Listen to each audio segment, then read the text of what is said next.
Welcome back, and we say welcome back to Jessica Day George. This is her latest book, Princess of Glass. It's the follow-up to Princess of the Midnight Ball, and the second in what is going to be another trilogy. Another trilogy. For Jessica Day George. Good to have you back here. Thanks. So, you know, do you just think in threes when you're outlining stories, or? Well, actually, because I've done a lot of research into fairy tales, to do my fairy tales, everything in fairy tale happens in threes. You know, it does. They meet three little ladies, or and three little pigs. Yeah, exactly. Yeah. There's always three things. So then I write a book, and then because three is a magic number. Exactly. So I've heard. Because twice could be coincidence, but three means something was happening. Yes. So I wrote the first one, and then thought. The first one was about the 12 dancing princesses. They danced all night until their shoes wore out because they were under a curse. And they promised at the end of the book they would never dance again. So then I started to think, how funny would it be to have one of them have to dance again? So by that time I thought, if I'm going to write about another one of these 12 sisters, I might as well just go ahead and keep going. Keep going and just give her... but not for 12 books, no. Just give her more things to... More things to do. To work about. Now, you mentioned that you've done a lot of research into fairy tales. Yes. to turn them into, these sort of either modern interpretations or modern extensions. Talk a little bit about, what sort of research you've done and why.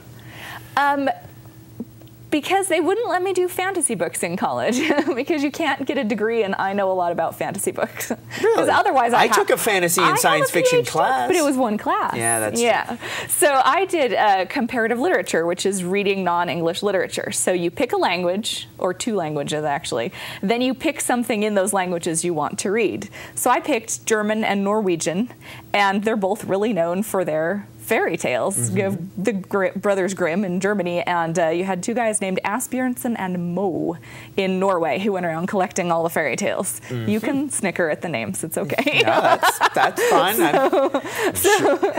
There's someone named Ori. I can't snicker at any names. You would fit right in. Yeah. Bent and Odd are really popular names in Norway. So what you did was you just kind of directed your own studies. So I read all these German fairy tales and then talked about all the similarities between German fairy tales in my papers, and then I did the Norwegian fairy tales. And so before I even started writing books, I knew more about fairy tales than any decent person should know. And so, taking that knowledge, how have you managed to then turn it sort of on its head or reshape it for modern times? Well, it's filling in the blanks. It's like someone gives you the outline to your story. You already know, they live happily ever after, and like in the first one, they danced all night until their shoes wore out. The 12 Dancing Princesses is a very bizarre fairy tale because I, looking it up, found three different versions with three different titles. And in one of the versions, he was a gardener that solved the mystery, and in one of them, he was a retired soldier, and in one of them, he was apparently just a vagrant off the side of the road. Oh, yeah. He just was walking down the road and decided to go into the palace and solve the mystery.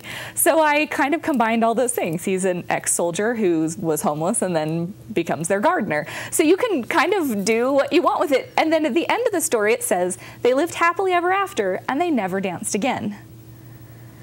Which to me says that they didn't enjoy dancing all night. So then I started thinking about, well, why wouldn't they enjoy it? So why would they dance all night? There's songs about dancing all night. Yeah, right? Yeah, and they lived happily ever after by never dancing again. So I got really into so why would they dance all this time? And what happens if you have the flu and you're supposed to be dancing all night until your shoes wear out? And really got into it with Princess Midnight Ball. Like, how would that happen? So then, as I was thinking about this one, Princess of Glass, I didn't know what fairy tale I wanted to use yet. I knew which sister I wanted to use because I really had a lot of fun with one of there's twins amongst the princesses, and the one of them, I gave her all the sarcastic lines, all the things I would say in that situation, all the jokes and snide remarks went to her. So I thought, if I'm gonna write another one of these books, I'm definitely using Poppy. She was my favorite. So, and if she had to dance again, what fairy tale would she be in? So I thought of all the ones where there's a ball and the ball is important. Then I thought of Cinderella. And then, of course, I thought, how do you make glass slippers? How do you dance in glass slippers? How do they, what if they break and slice open your foot? Does that count then? If your shoe, does that count as your shoe wearing out? Exactly, yeah. If the glass breaks? If the glass breaks. So how do you make it so it doesn't break? So I thought, and because in the first book it had been kind of evil that they were dancing all night, I wanted to make it kind of evil that she had to wear the glass shoes. So I thought, what if someone blew Onto her feet, and it was very painful, and that would be hot. And yes. And then at midnight, what if the reason why she had to leave at midnight was because that's when it hardened? So you couldn't dance anymore, or it would break and hurt your feet. So I got so into because they tell you things in fairy tales like, and she danced in glass slippers, but they never explain how that works. So that's what why you are. You are sort of the investigative reporter, of the fact checker filling in the blanks. What kind of group. Fairy godmother gives you glass shoes? Right. Why it may not be the most benevolent godmother. No. When you write and when you go and bring these to children and young audiences, because that's the primary audience. Probably teenagers. Maybe 10 to 14, this is 15. a little bit older. A little bit older. This is more of a. Do they respond like that? Because do they say, "Aha! I've always wondered that myself"? They do. I've gotten quite a few that think fairy tales are stupid. Because and I meet a prince and he saves me, and so they really enjoy it if the princess saves herself. And they really think about things like... Don't tell that to the Disney people. They may come after you. Oh, I know. Well, Princess and the Frog, she did her part. Yeah, okay. But they do. They wonder about that. They're like, that never made sense to me. And I have a friend who is now also an author, Meddy Ivy Harrison, who wrote a book called Mirror, Mirror, about Snow White, because she thought that was the world's stupidest fairy tale. Because all this woman wanted was to be the most beautiful person ever. And Meddy's like, that's it? That's your contribution, is to be the most beautiful person ever? And I hear that a lot from teen readers as well. Like, I never liked this fairy tale because I always thought, all they do is go around and dance. That's, they don't have any problems.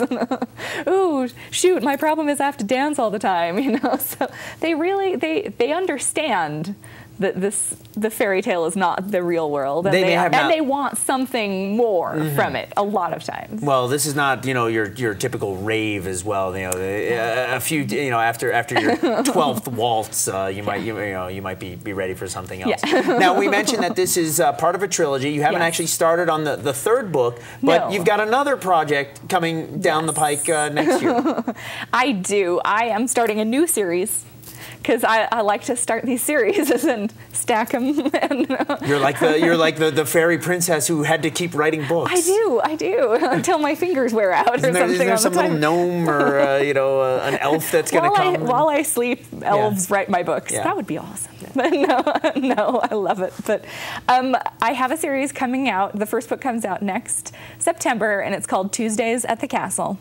And it's for younger readers. It's for 8, 9, and up. And it's about a 12-year-old princess who lives in a castle that's essentially alive. If the castle doesn't like you, it might suck you out a chimney and shoot you into the manure pile behind the stable. If the castle likes you, your room will get bigger and bigger, or you might have fabulous, fantastical views out your window that don't really exist. And so it's a little bit of Home Alone in the king and queen leave, and while they're away and the kids are kind of in charge along with the castle, some very bad people come to the castle. So they use the castle to fight back. Well, it sounds like it's a little bit Home Alone if the house were actively involved in that. In the situation. And isn't that great that you can create situations where a house can do that? Where all the steps become slides and you can go down but not up. Fantastic. Jessica, thank you so much for coming in. You're going to be doing an event coming up later this week? I am. I am going to be at the King's English on Wednesday night along with Julie Berry. Julie Berry is my fellow redheaded Bloomsbury babe. We are published by the same publisher. We are both redheads. And so we're going to be going around together this week, and I think she's going to be on your show this week. She will be on our show on Wednesday night. Yes, getting two for the price of one there at the King's English on Wednesday. Two for the price of one, and she will be signing the latest Princess of Glass, and I'm sure you can probably pick up Princess of the Midnight Ball there as well. Jessica Day George, always a pleasure. Thank you. We've got